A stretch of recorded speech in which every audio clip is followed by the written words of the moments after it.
Welcome to the Hardin County Public Library Family Story Challenge. My name is Anne, and I'll be doing our story time today. Each one of us can do so much with our imagination. We can design new inventions, create stories, or even we can create a whole world that lives in our imaginations and that we can share with others.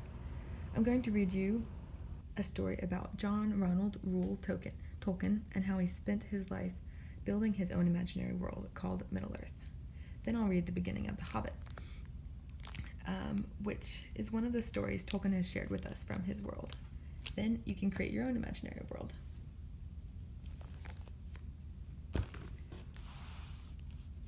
John Ronald's Dragons, the story of J.R.R. Tolkien.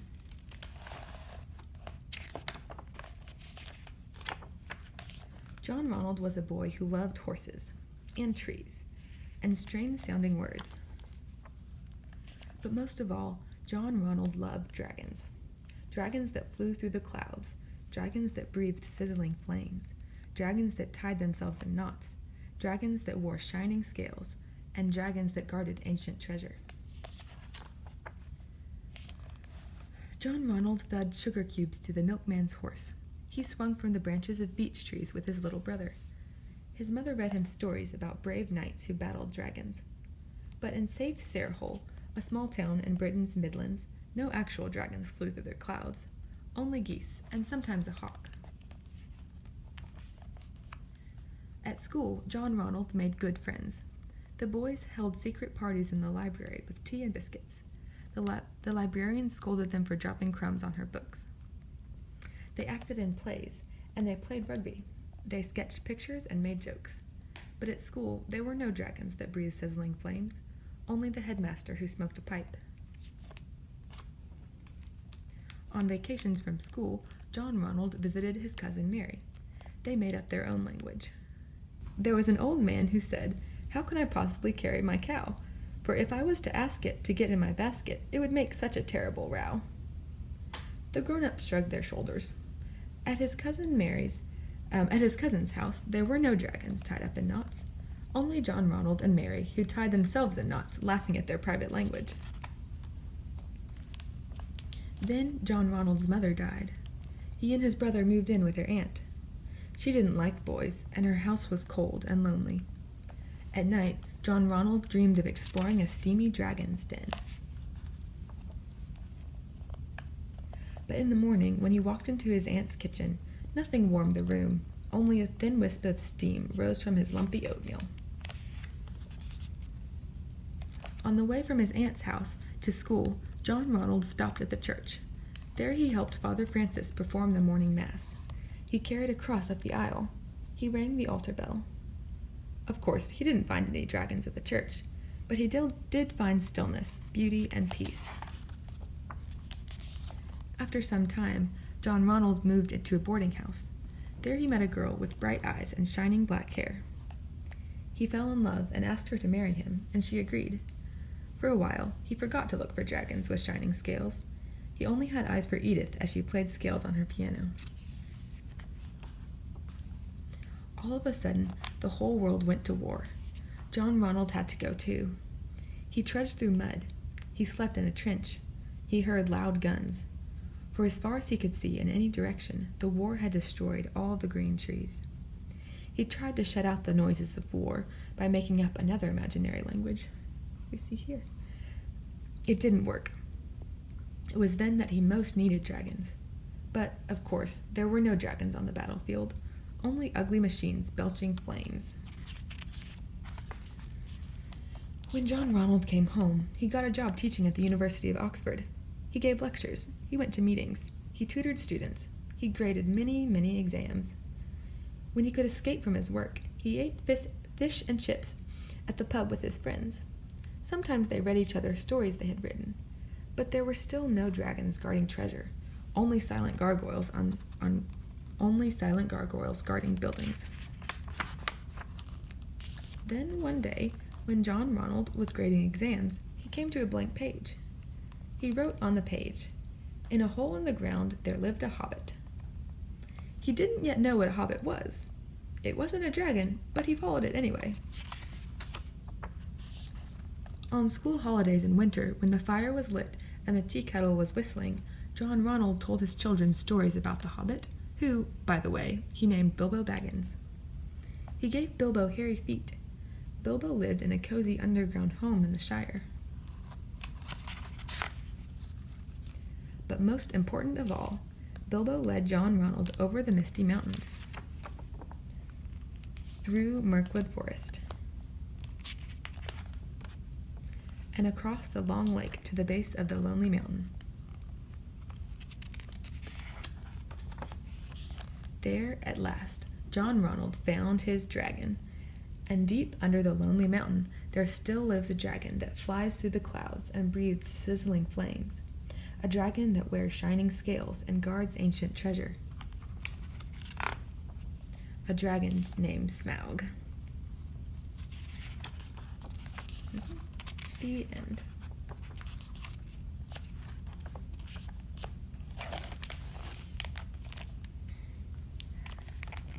Did you notice the dragons throughout the story?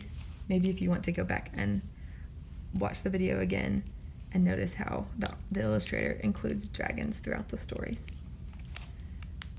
We can kind of see how even in his, well, he said in the normal world, John Ronald is living in the world of his imagination too.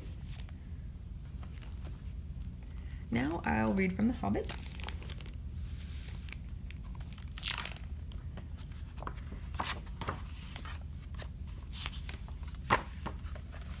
The map of the world and the journey that they go on. Chapter 1. An Unexpected Party. In a hole in the ground there lived a hobbit. Not a nasty, dirty, wet hole filled with the ends of worms and an oozy smell, nor yet a dry, bare, sandy hole with nothing in it to sit down on or to eat. It was a hobbit hole, and that means comfort. It had a perfectly round doorknob like a porthole, painted green, with a shiny yellow brass knob in the exact middle. The door opened onto a tube-shaped hall like a tunnel. A very comfortable tunnel without smoke, with paneled walls and floors tiled and carpeted, provided with polished chairs and lots of pegs for hats and coats. The hobbit was fond of visitors. The tunnel wound on and on, going fairly but not quite straight into the side of the hill. The hill, as all the people for many miles around called it, and many little round doors opened out of it, first on one side and then on another. No going upstairs for the hobbit. Bedrooms, bathrooms, cellars, pantries, lots of these. Wardrobes. He had whole rooms devoted to clothes. Kitchens, dining rooms, all were on the same floor, and indeed on the same passage. The best rooms were all on the left-hand side, going in, for these were the only ones to have windows. Deep-set, round windows looking over his garden and meadows beyond, sloping down to the river. This hobbit was a very well-to-do hobbit, and his name was Baggins. The Bagginses had lived in the neighborhood of the hill for time out of mind, and people considered them very respectable, not only because most of them were rich, but also because they never had any adventures or did anything unexpected. You could tell what a Baggins would say on any question without the bother of asking him. This is a story of how a Baggins had an adventure and found himself doing and saying things altogether unexpected. He may have lost the neighbors' respect, but he gained, well, you will see whether he gained anything in the end. The mother of our particular hobbit. What is a hobbit? I suppose hobbits need some description nowadays, since they have become rare and shy of the big people, as they call us. They are, or were, a little people, about half our height, and smaller than the bearded dwarves. Hobbits have no beards. There is little or no magic about them, except the ordinary everyday sort which helps them to disappear quietly and quickly when large stupid folk like you and me come blundering along, making a noise like elephants which they can hear a mile off. They are inclined to be fat in the stomach. They dress in bright colors, chiefly green and yellow, wear no shoes because their feet grow natural leathery soles and thick warm brown hair like the stuff on their heads, which is curly, have long brown fingers, good-natured faces, and laugh deep fruity laughs, especially after dinner, which they have twice a day when they can get it. Now you know enough to go on with. As I was saying, the mother of this hobbit, of Bilbo Baggins that is, was the famous Belladonna Took, one of the 3 remarkable daughters of the old Took, head of the hobbits who lived across the water, the small river that ran at the foot of the hill. It was often said, in other families, that long ago one of the Took ancestors must have taken a fairy wife. That was, of course, absurd, but certainly there was still something not entirely hobbit-like about them, and once in a while members of the Took clan would go and have adventures. They discreetly disappeared, and the family hushed it up, but the fact remained that the Tooks were not as respectable as the Bagginses, though they were undoubtedly richer. Not that Belladonna Took ever had any adventures after she became Mrs. Bungo Baggins. Bungo, that was Bilbo's father, built the most luxurious hobbit hole for her, and partly with her money, that was to be found either under the hill or over the hill or across the water, and there they remained to the end of their days.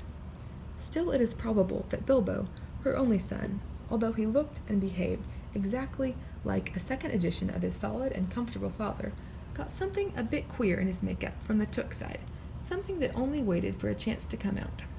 The chance never arrived until Bilbo Baggins was grown up, being about 50 years or so, and living in the beautiful hobbit hole built by his father, which I have just described for you, until he had in fact apparently settled down immovably. By some curious chance, one morning long ago in the quiet of the world, when there was less noise and more green, and the hobbits were still numerous and prosperous, and Bilbo Baggins was standing at his door after breakfast smoking an enormous long wooden pipe that reached nearly down to his woolly toes, neatly brushed, Gandalf came by. Gandalf! If you had only heard a quarter of what I have heard about him, and I have only heard a very little of all there is to hear, you would be prepared for any sort of remarkable tale. Tales and adventures sprouted up all over the place wherever he went, in the most extraordinary fashion. He had not been down that way under the hill for ages and ages, not since his friend the old Took died. In fact, and the hobbits had almost forgotten what he looked like. He had been away over the hill and across the water on businesses of his own since they were all small hobbit boys and hobbit girls. All that the unsuspecting Bilbo saw that morning was an old man with a staff. He had a tall, pointed blue hat, a long gray cloak, a silver scarf over his long white beard, over which his long white beard hung down below his waist, and immense black boots. "Good morning," said Bilbo, and he meant it. The sun was shining, the grass was very green. But Gandalf looked at him from under long, bushy eyebrows that stuck out further than the brim of his shady hat. "What do you mean?" he said. "Do you wish me a good morning, or mean that it is a good morning whether I want it or not, or that you feel good this morning, or that it is a morning to be good on?" "All of them at once," said Bilbo, "and a very fine morning for a pipe of tobacco out of doors into the bargain. If you have a pipe about you, sit down and have a fill of mine. There's no hurry, we have all the day before us." Then Bilbo sat down on a seat beside his door, crossed his legs, and blew out a beautiful gray ring of smoke that sailed up into the air without breaking and floated away over the hill. "Very pretty," said Gandalf, "but I have no time to blow smoke rings this morning. I am looking for someone to share in an adventure that I am arranging, and it's very difficult to find anyone." "I should think so. In these parts, we are plain, quiet folk and have no use for adventures. Nasty, disturbing, uncomfortable things. Make you late for dinner. I can't think what anybody sees in them," said our Mr. Baggins, and stuck one thumb behind his braces, and blew out another even bigger smoke ring. Then he took out his morning letters and began to read, pretending to take no more notice of the old man. He had decided that he was not quite his sort, and wanted him to go away. But the old man did not move. He stood leaning on a stick and gazing at the hobbit without saying anything, till Bilbo got quite uncomfortable and even a little cross. "Good morning," he said at last. "We don't want any adventures here, thank you. You might try over the hill or across the water." By this time he meant that the conversation was at an end. "What a lot of things you do use good morning for," said Gandalf. "Now you mean that you want to get rid of me, and that it won't be good until I move off." Not at all, my dear sir. Let me see, I don't think I know your name." Yes, my dear sir, and I do know your name, Mr. Bilbo Baggins, and you do know my name, though you don't remember that I belong to it. I am Gandalf, and Gandalf means me. To think that I should have lived to be good morninged by Belladonna Took's son, as if I was selling buttons at the door." Gandalf, good gracious me, Not the wandering wizard that gave old Took a pair of magic diamond studs that fastened themselves and never came undone till ordered. Not the fellow who used to tell such wonderful tales at parties about dragons and goblins and giants and the rescue of princesses and the unexpected luck of widows' sons. Not the man that used to make such particularly excellent fireworks. I remember those. Old Took used to have them on Midsummer's Eve. Splendid. They used to go up like great lilies and snapdragons and laburnums of fire and hang in the twilight all evening. You will notice already that Mr. Baggins was not quite so prosy as he liked to believe, also that he was very fond of flowers. Dear me, he went on, not the Gandalf who was responsible for so many quiet lads and lasses going off into the blue for mad adventures. Anything from climbing trees to visiting elves, or sailing in ships, sailing to other shores. Bless me, life used to be quite you used to upset things badly in these parts once upon a time, I beg your pardon, but I had no idea you were still in business. Where else should I be, said the wizard. All the same, I am pleased to find you remember something about me. You seem to remember my fireworks kindly, at any rate, and that is not without hope. Indeed, for your old grandfather Took's sake, and for the sake of poor Belladonna, I will give you what you asked for. I beg your pardon, I haven't asked for anything. Yes, you have. Twice now. My pardon. I give it you. In fact, I will go so far as to send you on this adventure. Very amusing for me, very good for you. And profitable, too, very likely, if you ever get over it. Sorry, I don't want any adventures, thank you. Not today. Good morning. But please come to tea, any time you like. Why not tomorrow? Come tomorrow. Goodbye. With that, the hobbit turned and scuttled inside his round green door and shut it as quickly as he dared, not to seem rude. Wizards, after all, are wizards. What on earth did I ask him to tea for? He said to himself as he went to the pantry. He had only just had breakfast, but he thought a cake or two and a drink of something would do him good after his fright. Gandalf, in the meantime, was still standing outside the door and laughing long but quietly. After a while he stepped up, and with a spike on his staff scratched a queer sign on the hobbit's beautiful green front door. Then he strode away, just about the time when Bilbo was finishing his second cake and beginning to think that he had escaped adventures very well. That is where I'll stop for today.